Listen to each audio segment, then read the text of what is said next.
क्या बीजेपी ने डरा धमकाकर जीती है लोकसभा सीटें? जहां पर बीजेपी हार रही थी वहां कैसे उसको जीत मिल गई? वो कौन सी ऐसी सीटें हैं जिनको लेकर शिवसेना यूबीटी नेता संजय राउत बीजेपी पर निशाना साध रहे हैं?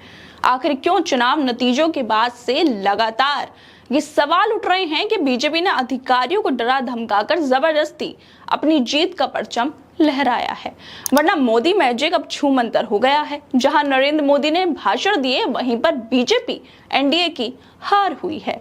दरअसल देश में लोकसभा चुनाव हुए हैं और चुनाव में बीजेपी ने 400 पार का नारा लगाया था, लेकिन जनता ने बीजेपी का नारा ही बदल दिया और भाजपा अपने दम पर बहुमत का आंकड़ा भी नहीं छू पाई। बीजेपी इस सदमे से बाहर नहीं निकली थी कि अब विपक्ष वाली बीजेपी पर नरेंद्र मोदी को लेकर उन्हें घेरने लगे हैं, तरह तरह से आरोप लगा रहे हैं और इन आरोप लगाने वालों में शिवसेना यूबीटी नेता संजय राउत भी शामिल हैं। उन्होंने भी बीजेपी की जीत पर सवाल खड़े कर दिए हैं, चुनाव अधिकारियों को धमकाने का आरोप तक लगा दिया है। संजय राउत ने अपने एक बयान में कहा है कि 30 से ज्यादा सीटें ऐसी हैं जहां बीजेपी हारी है, लेकिन चुनाव अधिकारियों को धमकाकर वो सीटें बीजेपी ने जीत ली हैं।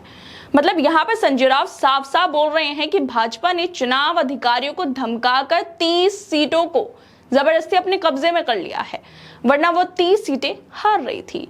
बीजेपी को अभी अपने दम पर 240 सीटें मिली हैं। अगर वाकई जैसे संजय राउत बोल रहे हैं कि भाजपा ने 30 सीटों पर गड़बड़ी करवाई है, अगर वो सच है तो बीजेपी 210 सीटों पर ही रह जाती और वो अपने गठबंधन के साथ मिलकर भी सरकार नहीं बना पाती। वैसे बीजेपी पर धांधलेबाजी करने का तो आरोप लग ही रहा है, लेकिन नरेंद्र मोदी के लिए एक नई मुसीबत की बात यह भी है कि जहां पर उन्होंने भाषण दिए वहां पर बीजेपी एनडीए आधी सीट हार गई। मतलब इस बार मोदी मैजिक का जादू लोगों पर कुछ खास असर नहीं कर पाया है। अब हम आपको एक तस्वीर दिखाते हैं, इसे देखिए। इसमें आपको महाराष्ट्र की वो 17 सीटें दिख रही होंगी जहां पर प्रधानमंत्री मोदी ने रैलियां की हैं। लेकिन आपको जानकर हैरानी होगी कि जिन सीटों पर नरेंद्र मोदी ने रैलियां की उनमें से बीजेपी एनडीए के 14 प्रत्याशियों को हार का सामना करना पड़ा है। सिर्फ 3 सीटें ही ऐसी हैं जहां पर बीजेपी के प्रत्याशियों को जीत मिली है। सोचिए, मोदी जी ने 17 रैलियां की और उनके प्रत्याशी फिर भी हार गए। खैर, आप लोगों को क्या लगता है?